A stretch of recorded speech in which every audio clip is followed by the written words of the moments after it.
A semi-summer, but it's starting to cool down already. Fall day, and it's Friday, so it's the usual Friday evening cigar and drink.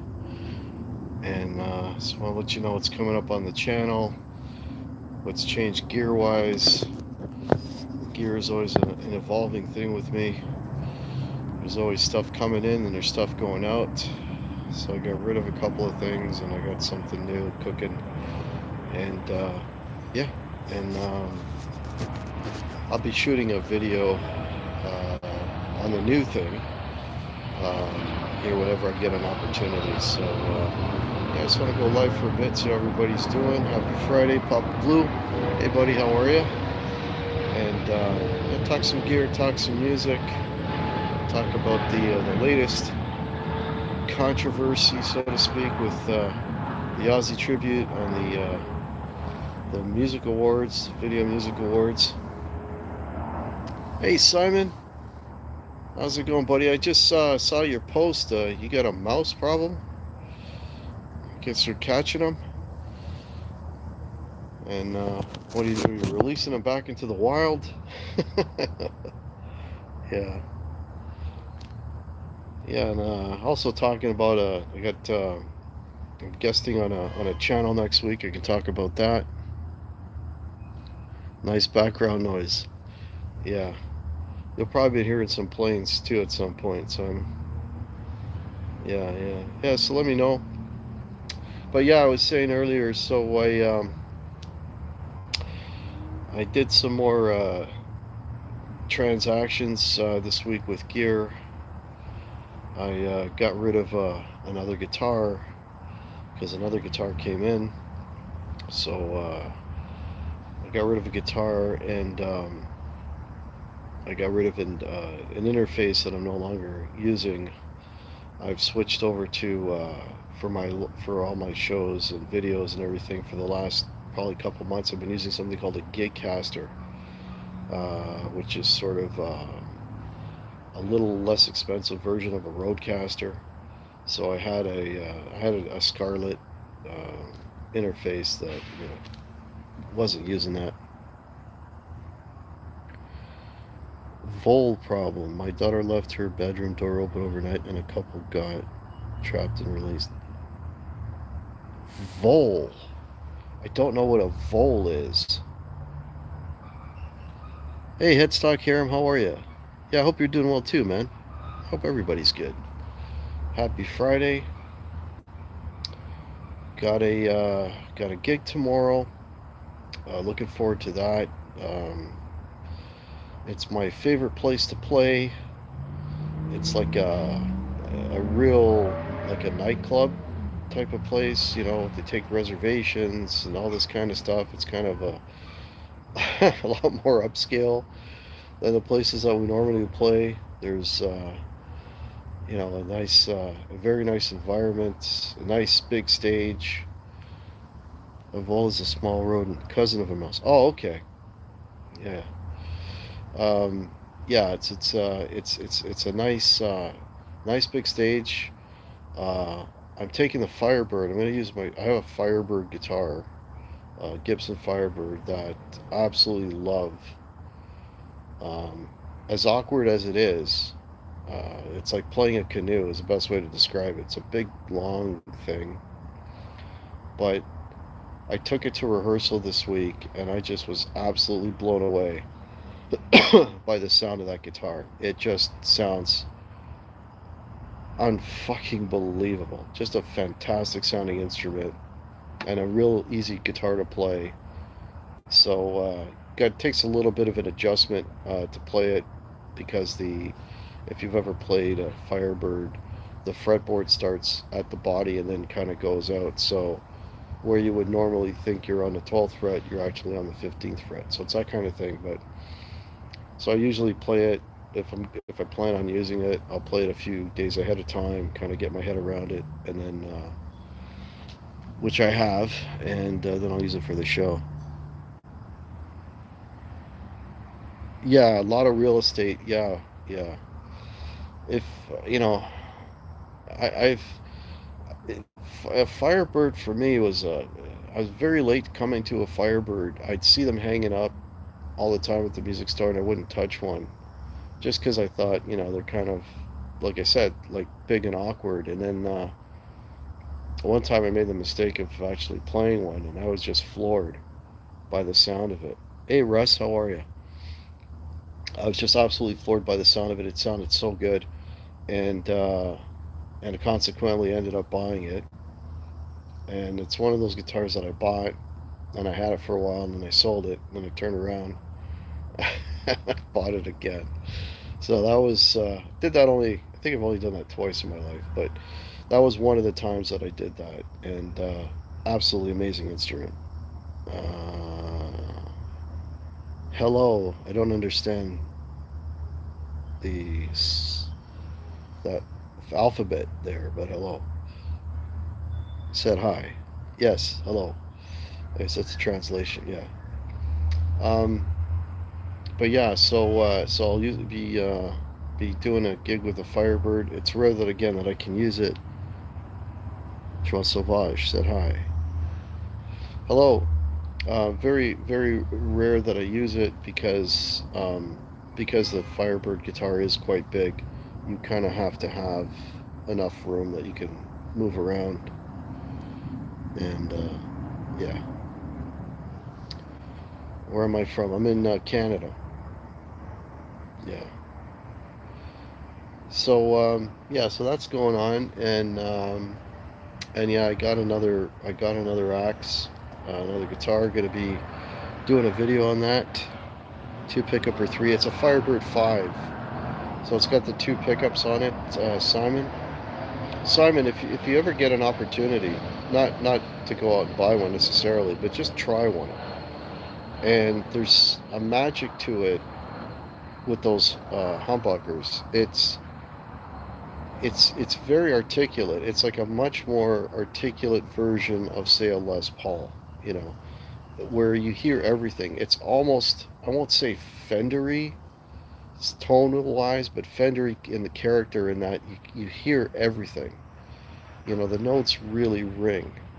And so when you're playing a chord, you just got this extra articulation. When you solo on it, the same type of thing.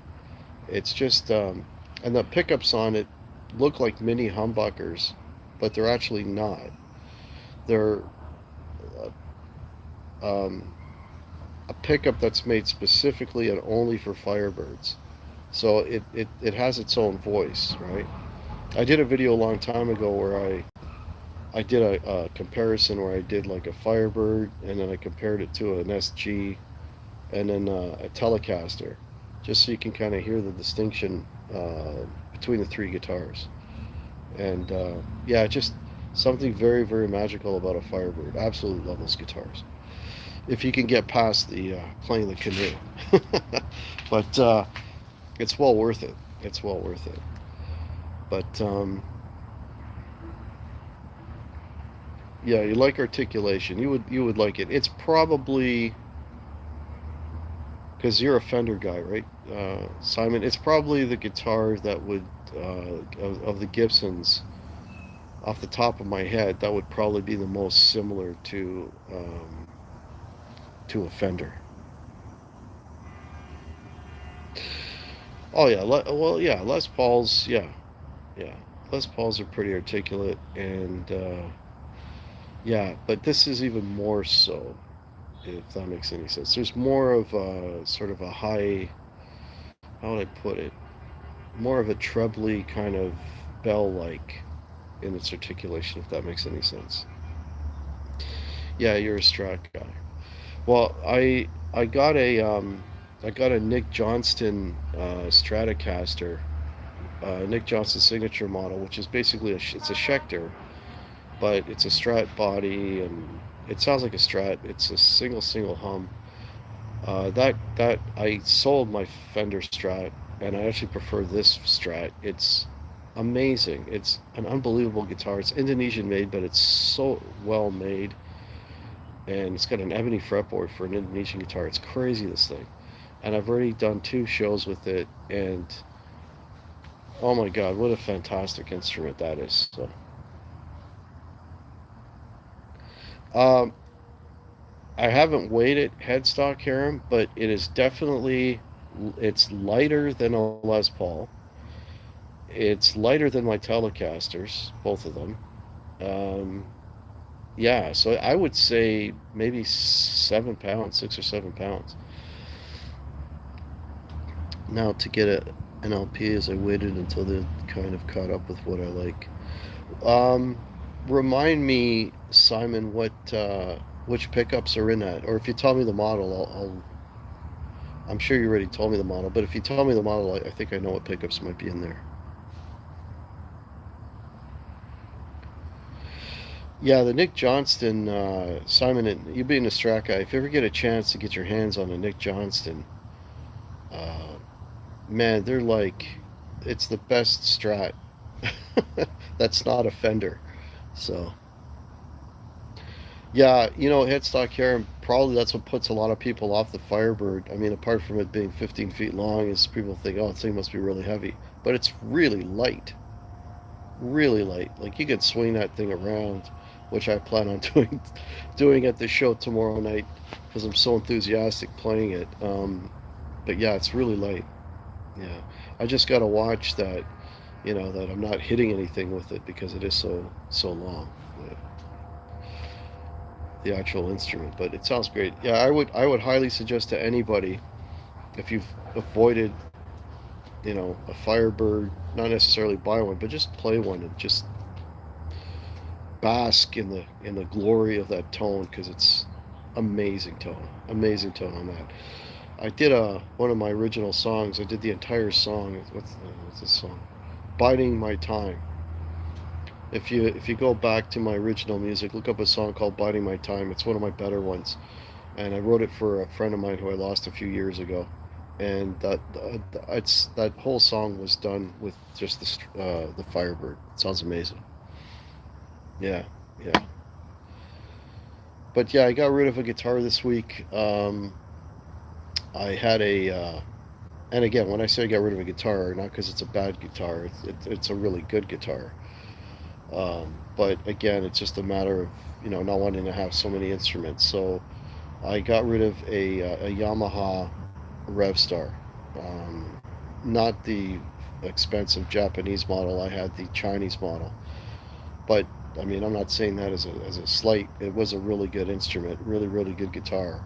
But that Nick Johnston sort of fills that gap, and that gap being a really decent sounding instrument that's not super expensive, that still sounds great. So the Nick Johnston basically replaced the Yamaha Revstar for me. Yeah, yeah, really good instrument. But what did I trade it in for? What guitar did I get for the Revstar? Well, there is if you guys are following gear, you know that the Fender Ultra 2 series came out. 60s humbuck burst buckers. Yeah, I have a cherry, just a cherry top. It's not a flame top. Um, Les Paul Classic, which is the last year they made them because I think they stopped making them last year. So I think it's a 2024 model, and it's the 60s humbuckers on there are zebras. They're zebra coils. I mean, there's photos of me playing it at a couple of outdoor shows that I did, I don't know, month ago or so. And yeah, I love those pickups. That is fantastic as well. Oh yeah, the '60s pickups are really good. Yeah, they're really good. Yeah. But what did I get? So yeah, so the Fender Ultra 2 um, has come out, and they've got their high-end versions of Telecasters and Stratocasters and all that stuff. But for whatever reason, in that launch, they included the Fender Meteora. Okay, um, which, if you've never seen, is an original Fender shape. It's an offset body shape, and it's pretty unique. Like, there's nothing out there that looks like it. Um, and I had they used when they first came out. I, I liked them right off the bat, and then they came out with a Player Plus version, which I owned for a while, and then I got rid of that one, and then the Ultra Two version came out, and there's one that came out. One of the colors is like a white color. It's white, and they put new pickups in it, the two humbuckers, and they're called they're new for Fender. They're called Haymakers, and they sound phenomenal. And just the look of the guitar was gorgeous, but they're very expensive. They're Ultra Twos, but I was able to track one down that was a return, and they knocked literally $1,000 off the price. So I'm like, oh, okay, now it's a little more appealing. So I had that. I have that guitar now, and I brought it home and I've been playing it, and I found a dead note. There's one dead note, and it's the 20th fret on the B string. It's a dead note. The note in front of it or behind it, however you want to say it, in front, both ring true. That one note is dead. So I already talked to my guy. He's like, oh, it might be a high fret, whatever. So I'm going to be taking that in. And honestly, I'm still not 100% if I'm going to keep that one or not. I may just end up returning it. I don't know. I like it, but I'm not in love with it yet. I have 30 days. If I fall in love with it, then I'll keep it. If not, it's gonna go. Oh, you know about the Meteor? Yeah. So the Meteor came out as part of the now they've made it part of the Ultra Two line. So it's like top of the line Fender. It's like the closest thing to custom shop. Blah blah blah.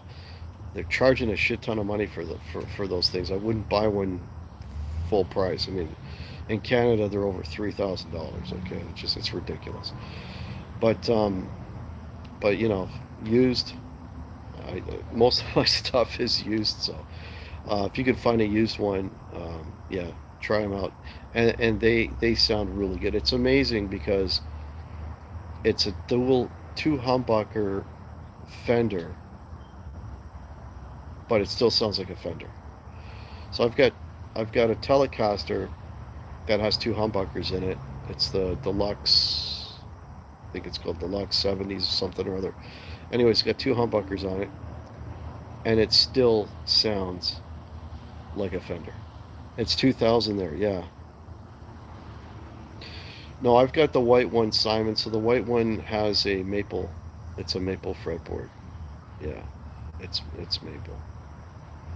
Actually, if it had an ebony fretboard on it, I would probably like it more because I think it would look cooler if it had a dark fretboard with the white body. I think that would set it off maybe a little bit better. So that aesthetically it's cool, but it would be cooler if it had a dark fretboard, rosewood or ebony. It's funny because the only ebony guitar fretboard I've ever owned is a Schecter Nick Johnston. Isn't that crazy, right? Yeah, it does look fantastic. Yeah, I love the look of it. It comes in the burst color, the typical Fender burst, two-tone burst or three-tone, whatever they call it. Um, and it comes in something called Texas Tea, which is like a really dark brown, which I don't like at all. That's the only color I like. Oh, hello, Mohammed. Hello. Yeah. So I'll keep it long enough to do a review of the guitar. I mean, there's already a lot of reviews on that guitar, but I'll do my my version of a review, unsponsored. What do I think? You know, and whenever I get a chance, and it's not going to happen probably mid to late next week. Whenever I get an opportunity to get in front of the camera and plug in everything, and do a quick, 10, 15 minute review of it. But yeah, it's gonna be next week. Can't do it this weekend. I'm playing tomorrow. Got a show, and then Sunday is NFL football all day for me. That's all I do on Sundays, watch football. So happy Friday, everybody. Hope everybody's doing well. Let me know if anybody's got any questions, gear-wise, music-wise.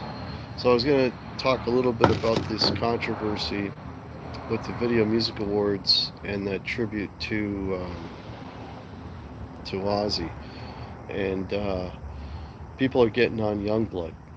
Well, people the I love the darkness. Dan Hawkins basically thinks Youngblood's a poser, and then Justin did his thing and it kind of explained what his brother said, and I kind of get what they mean. 100% I get what they mean. You know, that Youngblood is trying to insert himself as being like the next big rock star, and he's kind of using Ozzy's passing as a vehicle to kind of get him into the shoehorn him into that discussion, and you know, but that's the current controversy. What I think about it is, you know, he's a young guy, he's eager, he's trying to make his mark, and he's going to take whatever opportunity he can to do so, right? So, is what he's doing derivative of people that we know in the past?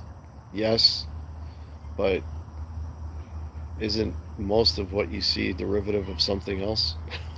Hasn't it already been done? Um, I don't know. Isn't that what they do? Yeah, exactly, Simon. You know, yeah.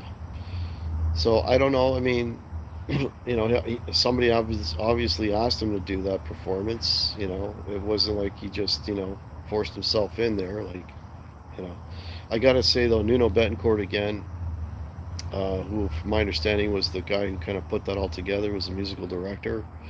He got the Kevin Figueredo on the drums, which is the drummer from Extreme.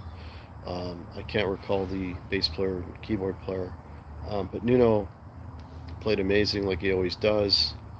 Covered the songs. It wasn't very long. And then they brought out Steven Tyler and Joe Perry came out for "Mom I'm Coming Home," and you know it was good. It was well done. You know, and yeah, for whatever reason, people took offense to Youngblood there. You know, let's face it, all our heroes are getting older. They're packing it in. Some of them are passing away, as you know, Ozzy, for example. And you know, we need somebody to carry the torch. So I don't know.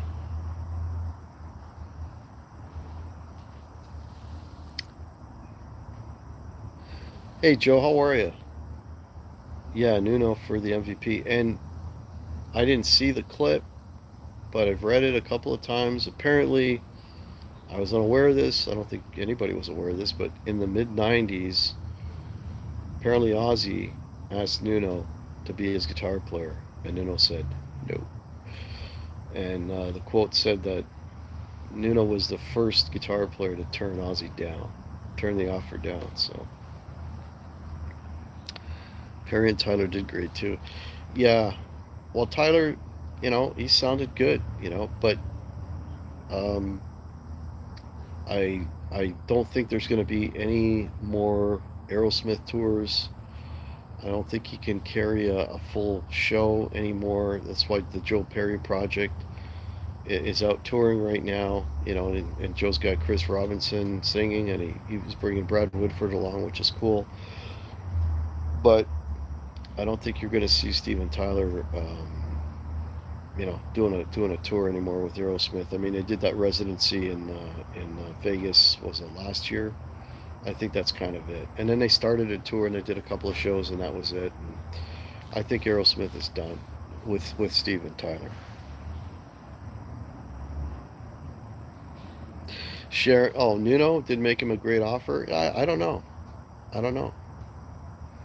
I mean, you know, I Nuno is Nuno is Nuno. Like he's. I don't think he would ever be in somebody else's party like a support guy. I mean, that being said, he did play with for Rihanna for a while, but I think he's more of his own man. He kind of wants to do his own thing. And Extreme is kind of his band, and did a lot of solo stuff when Extreme was not happening. And I think he's more of his own man. I don't think he really wants to be known as a side guy.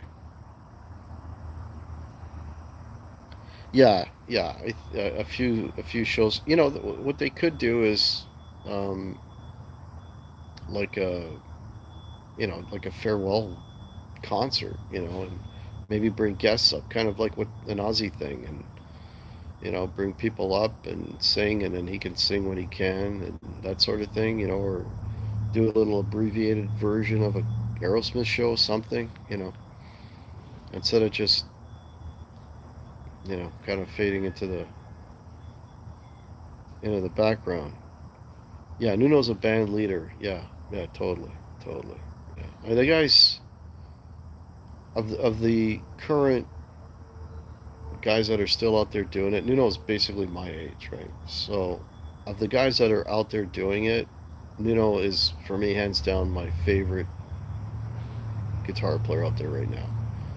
I mean, there's guys better than Nuno, of course, and all of that, and it's personal choice, the thing, whatever. But I love the way Nuno plays. I love his enthusiasm. Uh, Stage presence is like the guy's just consumed with it, and he lets it show. And watching him is just, it's just, I don't know, just kind of like makes you want to pick up a guitar and discover quickly that you're never going to be Nuno Betancourt. Uh, Hello, we got some people in here. Names I can't pronounce. Welcome. Yeah.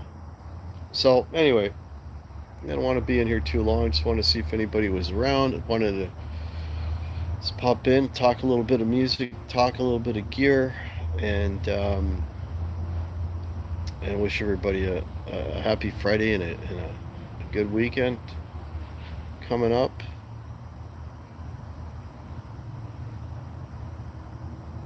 What shows you got coming out? YouTube wise, Simon, I'm gonna be on the Contrarians Tuesday, uh, and we're gonna be discussing the Judas Priest record "Ram It Down." He'll be 59 next Saturday, and I'll be 59 next month. Headstock here. Total Eclipse. Yeah, I don't think that's going to happen. Total Eclipse. I don't think Steven Tyler's got the voice for it anymore. Um, and Iran. These people are from Iran.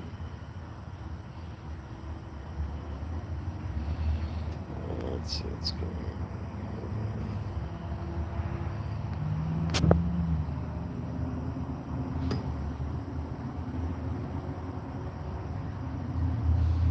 He doesn't have to sing, just other artists in the band being. Yeah, that's what I was saying earlier, Total Eclipse. You could do something like that.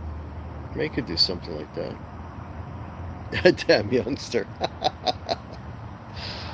Yeah, yeah. Well, I turned 59, and then I got one more year of working, and then I'm gonna be retired, Simon. Yeah, okay, let's get rid of some of this. Let's get rid of some of this here. There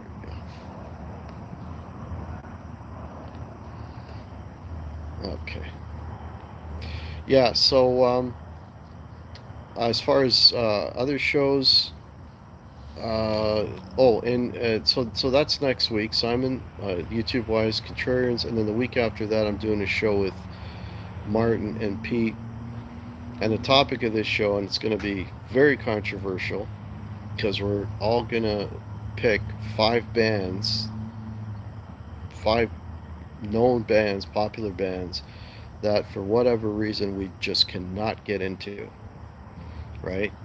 And regardless of their popularity and album sales and whatever, that a lot of people like them, but for whatever reason they just don't float our boat. So there's going to be we're each going to pick five, and that'll be not next week, the week after. If you're talking about gigs, I'm playing about an hour out of the city tomorrow. Beautiful venue, my favorite place to play, beautiful nightclub. And then the next weekend, I'm playing about an hour and a half to 2 hours out of the city at another beautiful venue. So, got two good ones coming up, just far. Well, Total Eclipse, we don't want to rip on the bands. I mean, it's just because we don't get into them. It's not like they're terrible, right? I mean, obviously, if they're known bands and people like them, it's like everything else, right? It's all in the eye of the beholder, Like I grew up a Kiss fan. People hate Kiss, I get it. Like or whatever, Like it's just stuff that didn't really, for whatever reason, doesn't really get to us. Yeah, yeah, I think it'll be a fun show, and I think it'll be a surprising show. I know my picks are going to get a lot of, but I'm always the weird one when it comes to stuff that I like and stuff that I don't like, and even when we do the ranking shows, I usually have a different number one compared to the other guys. So yeah, personal taste exactly, right? Yeah, but hey, it's not everybody likes pizza. I like pizza, but not everybody likes pizza. That kind of thing. So there you go. Yeah. So yeah, let me know if anybody's got any questions. Thanks for the questions you're asking, Simon. Appreciate that.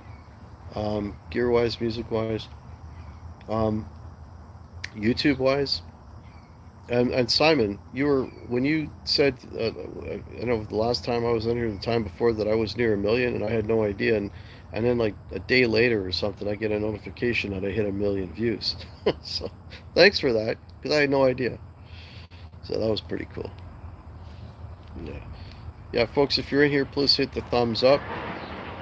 And yeah, let me know if you got any questions about the channel or music or gear or any of that stuff. Holy shit, half an hour just flown by.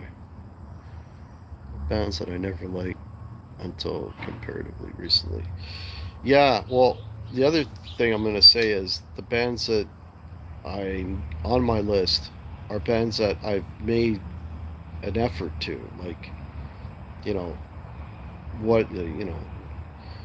hey, I want to get into this band. What album should I listen to? And I've listened to those albums, and I've made attempts to get into them.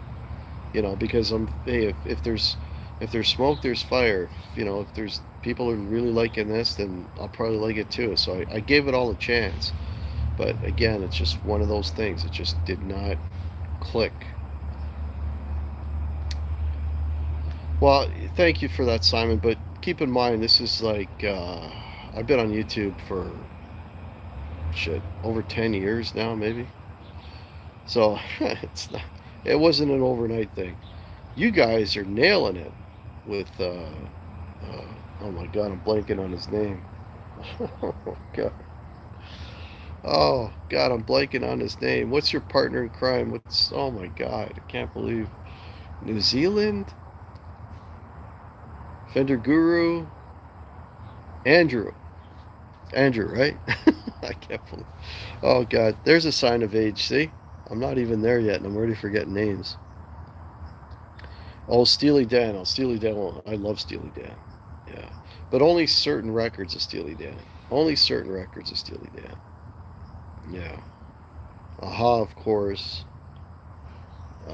Royal. Someone called Royal something or other. There's a few of them, but there's enough Steely Dan that I can't say they're going to be on my list because there's enough Steely Dan stuff that I like.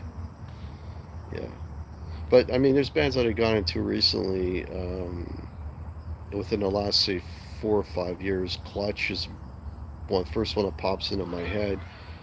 Bebop Deluxe, they're pretty new for me. Raven, pretty new for me. Uh, yeah, there's a few that are like medieval medieval steel, which I did a video to check out their record. Yeah, there's a few. Royal Scam, thank you. Yeah, that's a good one too.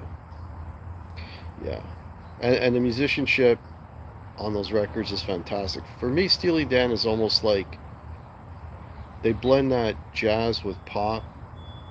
They're kind of like that the jazz pop version of what Rush does, where Rush blends prog with rock, but still makes it um, easy to listen to, easy to digest. Do you know what I mean? They're not like so heavy into the prog that their songs, even when their songs are long, they're still good. Well, Steely Dan for me does the same thing. They take those the jazzy stuff and the pop stuff, and they mix it in such a way that it's still appealing. A show about bands, artists that people wouldn't expect you'd like. Uh, no, I haven't. Total Eclipse. That might be a good topic. I got a lot of those. I got a lot of those. I'm a big fan of 70s disco. I love that stuff. 70s disco, 70s pop. Um, I guess what is considered now yacht rock. I love a lot of that stuff.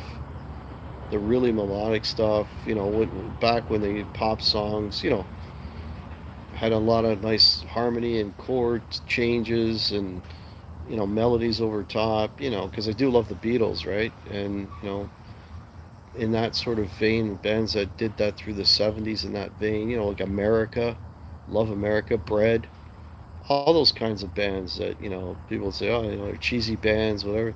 But I love that melody and so Neil Diamond, like there's a lot of stuff that I like that's kind of crazy, you know. Yeah, it's funny that way, Simon. You stuff that you hear maybe when you were a kid or earlier on, and you're like, I don't like this stuff, and then you listen to it 10 years later, 20 years later, and it's like, okay, now I get it. Yeah, there's a bit of that, There's a bit of that, you know, for sure.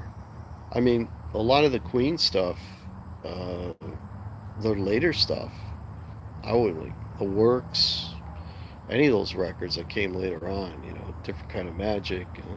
But I like that stuff now, For me, Queen, I was good with Queen up until jazz, but the game's got some really good songs on it. Like, you know, you go back and you revisit some of these catalogs, that stuff that you kind of turn your nose at. It's like, hey, that's actually not bad stuff. I don't mind the Pop Queen. We did a show on that, not last month, you know.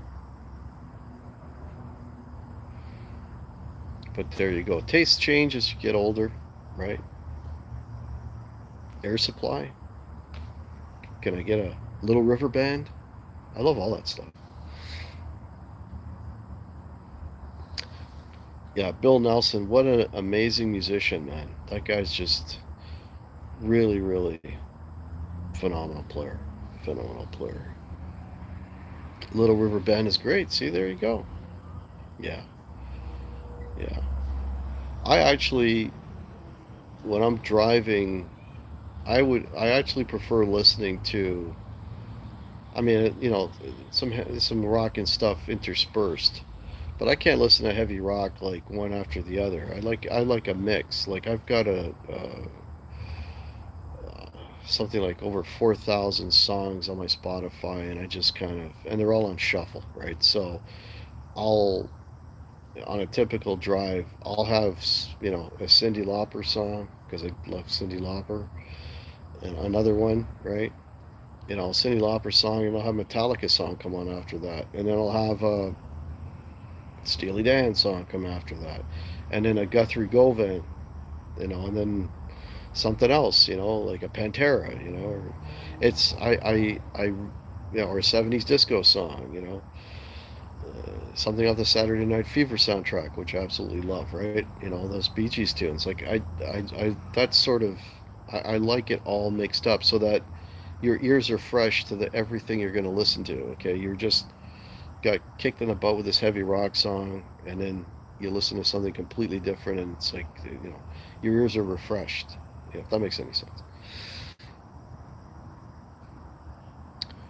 Hey, John Bon, how are you?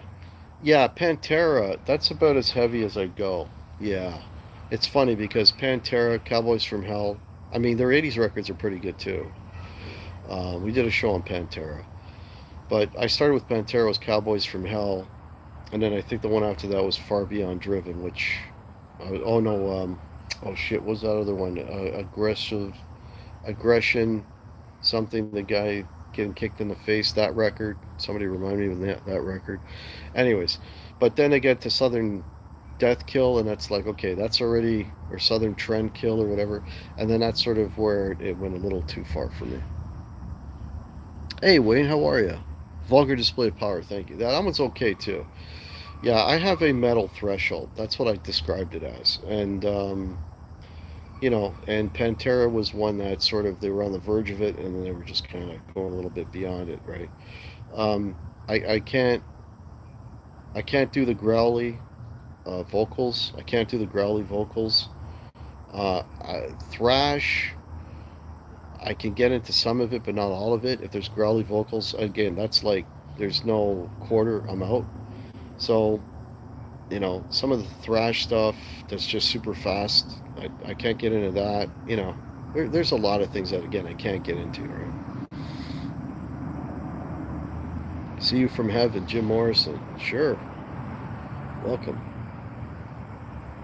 Hey Wayne McConnell, if I haven't said hello, hello. Bee Gees records are brilliant. Oh yeah, definitely. And and if you go back and you listen to the early Bee Gees stuff from the '60s, man, those guys were putting out beautiful pop songs, like on Beatle level pop songs, right? It's more intense in some ways. I find Kill 'Em All to be harder to sit through all the way through. I like it. Yeah, so yeah, see, I love that record too, Kill 'Em All. The my first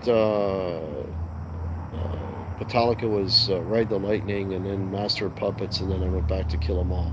Yeah, but Kill 'Em All, I can sit through that one. I can sit through that one. There's some thrash on there too, but I can handle that thrash. I don't know. Again, there's that threshold thing I was talking about. Headstock Harem, how are you? You don't like those vocals either, yeah. What's funny is when some of them, like when I hear that the vocal, in a way I'm kind of like disappointed because oftentimes the music underneath it is amazing, and then they ruin it, by putting this Cookie Monster guy singing on it. It's like, man, like sing in a regular voice. The music is so damn good, and then it just, because the technicality of the music and the way the drums are locked in. Like I love a double kick, going with the riff. I love that sound, and then the vocals just for me they just kill it, right?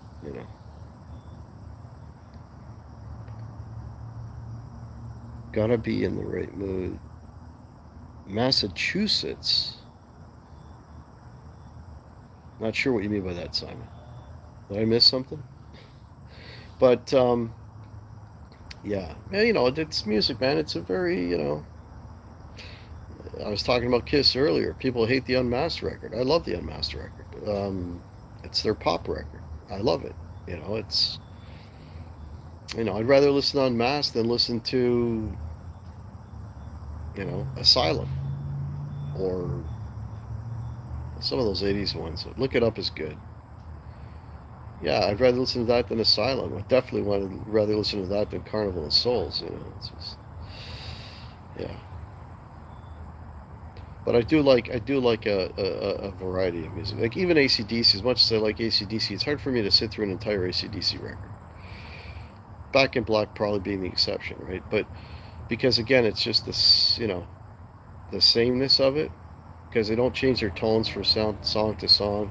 Again, I love ACDC. Don't get me wrong, but it's like, you listen to two or three ACDC songs. I want to hear something different. You know.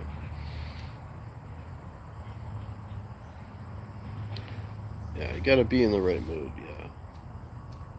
I like variety in music. If you're gonna put 10 songs on a record, mix it up a little bit. Change your tone from song to song. You know, make an interesting arrangement. Something. Throw in a different instrument. Maybe throw a piano in there. I don't know, something to kind of again refresh the ear, right? You know.